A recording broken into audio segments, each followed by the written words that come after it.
지난 주일에 하나님의 전능하심이 우리를 가르치시고 하나님의 전능하심이 우리를 인도하신다라고 말씀을 드렸습니다. 그 하나님의 전능하심이 우리를 가르쳐 주셔서 눈에는 눈으로 이에는 이로 갚지 말라. 악한 자를 대적하지 말라. 억울해도 참으라. 오른뺨 뺨을 맞으면 오른뺨 뺨 한 대 맞으면 하준아 몇 대 때려줘? 오른뺨 뺨을 맞으면 왼쪽 뺨을 돌려대라. 아까 두 대라고 했지만 우리 모두의 마음의 고백이에요. 그렇죠? 우리 모두의 마음의 소리입니다. 그런데 예수님은 그의 반대로 오른뺨 뺨을 맞는 아픔과 상해와 모욕을 당해도 왼쪽 뺨을 돌려댈 만큼의 마음에 각오를 하라 하는 것입니다. 속옷을 빼앗으려고 달려드는 자에게 겉옷도 줘라. 겉옷은 가장 최소한의 기본적인 경제적인 지킴이라고 하였습니다. 그런데 경제적인 권리까지도 기꺼이 내주라는 것이죠. 억지로 오리를 가자고 하면 심리까지도 동행하기로 마음을 먹으라. 나에게 달라고 하면 주라 했습니다. 세상은 말도 안 되고 이해가 안 되는 말씀들이지만 예수님이 그렇게 살아가셨죠. 예수님이 아무 죄도 없지만 잡혀가셔서 가시 면류관에 또 지팡이를 쥐어주지만 갈대 막대기를 쥐어주지만 거기서 조롱하지만 예수님 거기에 항변하거나 12천사를 더해서 그들에게 복수하지 않으셨습니다. 가만히 그 모든 것을 감당하셨습니다.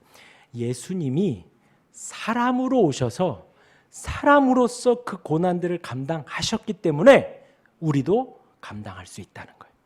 예수님이 사람으로 오셔서 사시미를 굶으시고 3번의 시험을 이기셨기 때문에 우리도 그 시험들을 이길 수 있다는 거예요.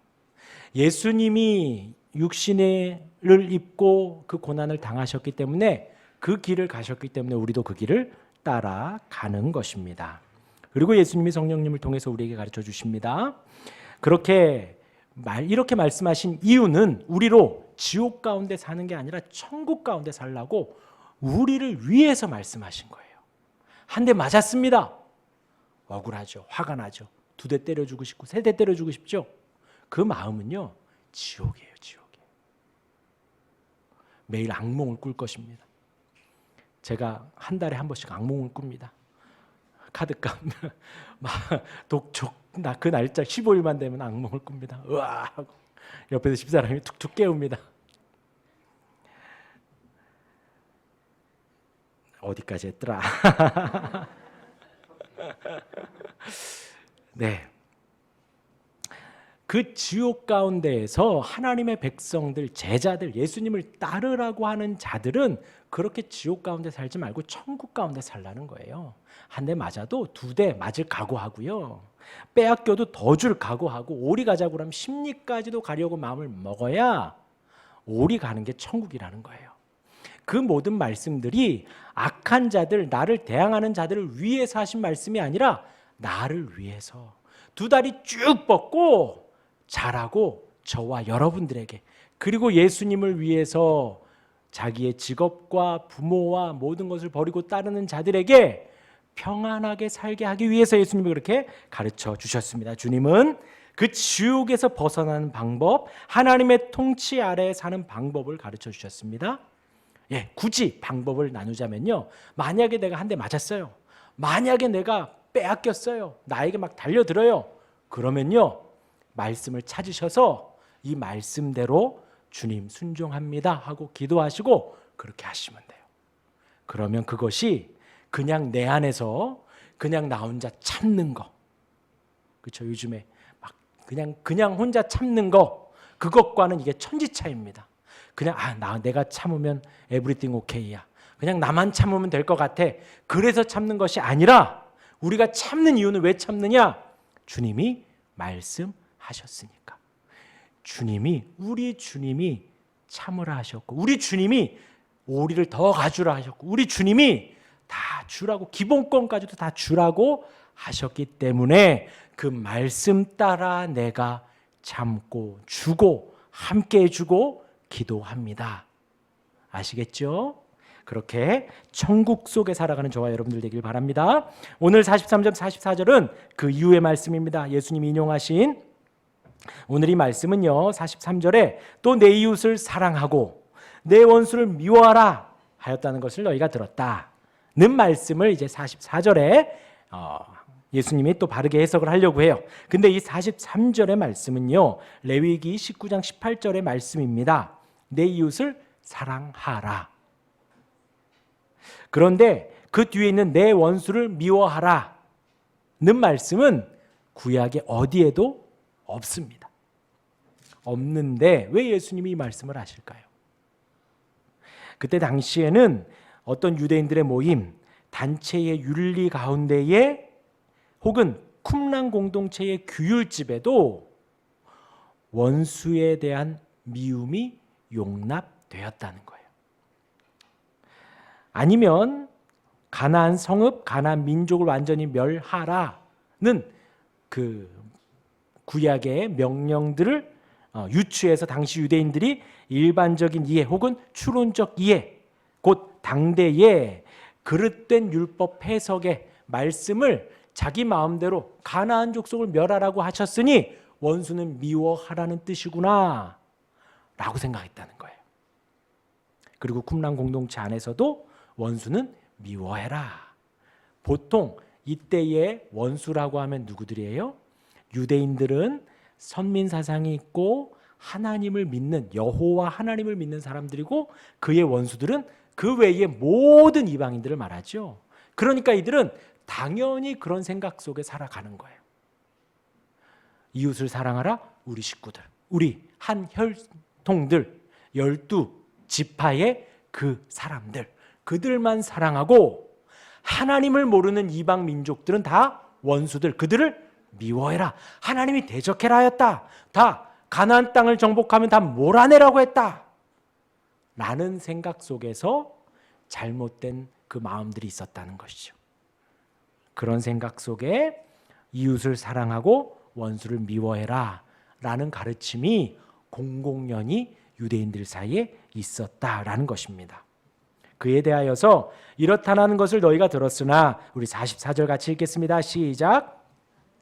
나는 너희에게 이르노니 너희 원수를 사랑하며 너희를 박해하는 자를 위하여 기도하라. 자, 원수가 누굴까요? 원수, 우리 집안의 원수, 내 너를 위하여 평생을 갈고 닦았다 하잖아요. 원수. 보통 아까 말씀드린 대로 이들에게 있어서의 원수는 이방인들이 그냥 주 타겟이었습니다. 하나님 백성의 공동체 밖에 있으면서 그들을 반대하는 사람들. 종교적인 박해에 대한 이 제자들의 태도를 예수님이 말하는 거죠. 계속 말씀드리지만 지금 이 말씀을 듣는 자들은 예수님을 따르겠다고 하는 자들이고, 그들을 향해서 예수님은 계속해서 정신교육, 계속해서 말씀 교육을 하고 있죠. 제일 첫 번째로 말씀에 계속 바른 이해를 가르쳐주고 있는 거예요. 유대인들에게, 이스라엘 백성들에게 내려왔던 그 전통적인 잘못된 말씀 해석이 아니라 그 말씀의 저자이신 예수님이 그것을 다시 풀어 가르쳐주고 있으신 것이지요. 그러면서 이제 이 예수님을 따르는 너희들에게 종교적인 박해가 있을 수 있고, 예수님을 따른다고 하면 이제 사람들이 미워할 수도 있다, 사람들이 거절할 수도 있고, 너희를 아프게 하고 때리고 밀어낼 수도 있다. 그들에 대하여서 제자들은 보복하지 말아라, 보복하지 않는 정도를 넘어서서 반드시 긍정적인 사랑까지 하라는 거예요. 원수를 사랑하며. 여기서 원수는 단수가 아니라 복수입니다. 그래서 원수들이에요. 원수들. 원수하면 한 명, 두 명이 아니라 전체를 말하는 거죠. 내가 사랑하는 사람 이외의 모든 사람들을 다 원수. 곧 그 대상의 포괄성, 제자들이 사랑할 필요가 없는 사람은 이 세상에 아무도 없다. 사랑을 안 할 사람은 아무도 없다는 것입니다. 그래서 사랑의 대상에서 제외되는 개인이나 집단은 하나도 없다. 그래서 원수를 사랑하라 이런 생각이 당시에는 예수님이 지금 원수를 미워하라 그랬죠. 거기에 있던 유대인들은 다 그런 생각을 가지고 있었는데 예수님은 그 반대로 원수를 사랑하라. 충격인 거예요. 충격. 이들에게 있어서는. 저와 여러분들에게도 사실 충격입니다. 원수 하면 떠오르는 사람이 몇 명 있어요. 나에게 했던 그 사람들 몇 명 있어요. 남편 생각하지 마시고 아내 생각하지 마시고 자식들 생각하지 마시고 원수 하면 탁 떠오르는 사람들이 있는데 그 사람들을 내가 사랑해야 한다라는 것이에요. 이런 사랑은 그 사랑에 대해서 예수님이 원수를 사랑하라 그리고 더 구체적인 제안을 행동 그 양식을 주시는 거예요. 어떻게 해요? 너희를 박해하는 자를 위하여 기도하라. 기도하라. 그래서 단순히 우리가 기도하는 것은요. 사실 마음을 담아서 하는 거예요. 그렇죠? 기도의 본질을 우리가 생각을 해보면요. 우리가 자녀들을 위해서 사랑하는 배우자를 위해서 기도하잖아요. 우리 아이가 정말 우리 이따가 오늘은 좀 자녀들을 위해서 기도를 할 텐데요. 정말 우리 아이들이 잘 됐으면 좋겠잖아요. 좋은 이제 또 개학인데 얘들아 좀 있으면 개학이야. 아침에 8시 반에 학교 가야 돼. 아이고야 축하해. 얼마나 우리 부모님들은 좋은지 모른단다. 너희들 학교 가는 것이. 학교를 가는데 학교에서 좋은 친구들 만났으면 좋겠고 좋은 선생님 만났으면 좋겠고 좋은 것만 먹었으면 좋겠고 학교에서 아무 일도 없었으면 좋겠고 그러기를 바라는 거죠. 우리 아이들이 잘 됐으면 좋겠습니다. 그렇게 우리가 기도를 해요. 그렇게. 그런데 그것의 대상이 단순히 아이들이 아니라 누구라고요? 원수라고요. 원수를 위하여서 그렇게 기도, 원수를 위한 기도, 진정으로 그 사람이 잘 되길 바라는 진실한 바람을 담으라는 것입니다. 여기서 우리가 두 가지를 기억해 볼 수 있습니다. 잠깐 나누고 말씀을 마칠게요. 하나는 예수님이 그렇게 기도하셨지요. 예수님이 결박당하고 침뱉고 모욕받고 희롱당하는 그들을 향해서 예수님은 진심으로 기도하셨습니다. 누가복음 23장 34절에 이에 예수께서 이르시되 아버지 저들을 사하여 주옵소서 자기들이 하는 것을 알지 못함이니이다 하시더라. 그들이 그의 옷을 나눠 제비 뽑을세. 예수님의 옷을 벗기는 그들을 향해서 예수님이 저들을 용서해 주십시오. 자기들이 하는 것을 알지 못함이다. 무슨 말일까요? 메시아이신 구원자이신 예수님을 그들은 모른다는 거예요. 아, 이분이 메시아야? 메시아인 걸 모르기 때문에 저러고 있기 때문에 하나님 저들을 용서해 주십시오. 온 세상의 창조주인 걸 모르는 거예요. 통치자인 걸 모르는 거예요. 모르고 그러는 거기 때문에 용서해 주십시오. 저희 집에서 한때 그 유행했던 말이 있습니다. 너 왜 그랬어? 모르고. 너 왜 그랬어? 모르고. 뭘 몰라요? 다 아는데. 다 알고 그래 놓고서. 모르고. 이제는 안 그러더라고요. 한때 그 말만 했어요. 모르고 그러면 안 혼내니까. 모르고 그랬어? 그러고 안 혼내니까. 주찬이 들어와도 된다. 분명히 엘리베이터 내렸는데 사라졌네요. 네. 그렇게 모르기 때문에 용서해 달라고 간구하셨습니다. 예수님도 그렇게 하셨기 때문에 우리에게 명하시는 것입니다. 이제 우리가 앞으로 살아가면서 많이 사랑하시길 바랍니다. 사랑하는 배우자, 친구들을 만나도 사랑하시길 바랍니다. 선생님도 사랑하고요. 배우자도 사랑하고 부모님도 사랑하고 우리 아이들도 많이 사랑해야 합니다. 그리고 원수도 사랑해야 합니다. 원수도 사랑하기로 마음 먹고 원수를 위해서 기도하고 진심으로 잘 되기를 바라는 여러분들 되기를 바랍니다. 두 번째, 이 말씀이 누구에게 적용되었는가? 제자들입니다. 그리고 평일 저녁에 기도하러 오신 저와 여러분들입니다. 우리 44절 다시 한번 읽어봅니다. 시작. 나는 너희에게 이르노니 너희 원수를 사랑하며 너희를 박해하는 자를 위하여 기도하라. 누구라고요? 너희라고요. 너희. 예수님이 너희라고 꼬집어 말씀하십니다. 이 말씀은요, 저기 있는 믿지 않는 사람들을 위해서 하는 게 아니에요. 교회에 왔다 갔다 하는 사람들을 위해서 하는 것도 아니에요. 주님을 위해서 모든 것을 버리고 따르는 자들에게 지금 예수님이 그렇게 말씀하고 계시는 겁니다. 예수님을 따르기 위해 직업도 포기하고, 예수님을 따르기 위해 가정도 뒤로 하고, 그 모든 것을 포기하고 무관심하는 게 아니라 그 모든 것들보다 하나님을 더 사랑하는 거예요. 저와 여러분들은 하나님이 주신 그 자리에서 최선을 다해야 됩니다. 그것이 우리에게 주신 우리의 사명이에요. 저는 이 자리에 있으니까 말씀을 전합니다. 여러분들 집에 가면요, 주방에 계시면 설거지를 하시면 되고요. 우리 어린이들도요, 설거지를 하시면 되고요. 책상 위에 앉아서는 공부 열심히 하시면 됩니다. 밥상 위에서는 밥을 잘 먹으면 돼요. 끝까지 싹싹 긁어서. 그것이 하나님이 여러분들에게 주신 사명이에요. 학교 가서는 놀지 말고 공부하면 돼요. 그게 여러분들의 직업이에요, 직업. 그 모든 것들보다도 하나님이 나에게 주신 것이지만 그것들보다도 하나님을 더 사랑하는 거예요. 사랑하는 거예요. 그런 우리에게 예수님이 이 말씀을 하신 거예요. 원수를 사랑하고 원수를 위하여 기도하라. 그래서 가능하다는 것입니다. 우리가 주님을 따라 나서는 발걸음, 우리의 마음의 결심이 얼마나 큰데요. 저와 여러분들이 절대 잊지 말아야 하는 것이요, 내가 예수님을 믿기로 결심했을 때, 내가 예수님을 따르기로, 아니요, 예수님이 나를 위해서 얼마나 큰 사랑을 주셨는지 내가 알았을 때 얼마나 좋아요. 예수님이 날 위해서 자기 목숨을 버리셨습니다. 예수님이 날 위해서 이 땅에 오셨어요. 십자가를 지셨고, 아까 말씀드린 대로 가시면류관에 갈대 지팡이, 그리고 희롱과 모욕과 침뱉음과 뺨을 누구를 위해서요?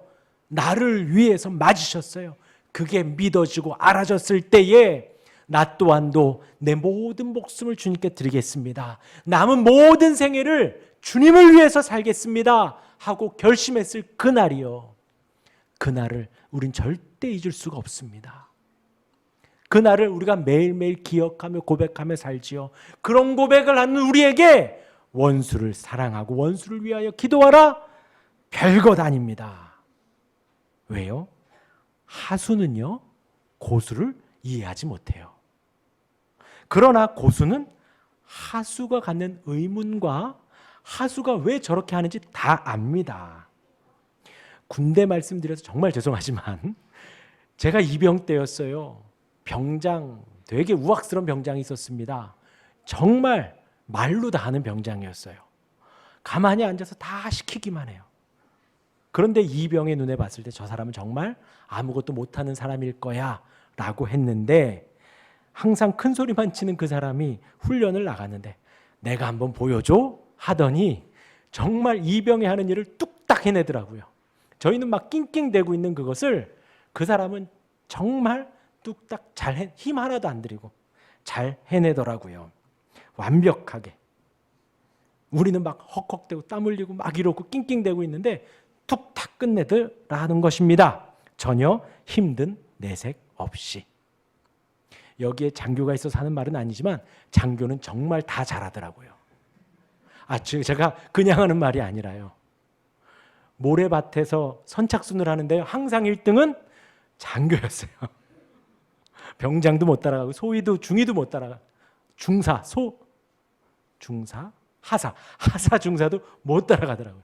항상 소위, 중위, 대위. 예. 그 고수들은 하수들보다 항상 한 걸음 더, 한 마디 더 잘 하더라는 것입니다.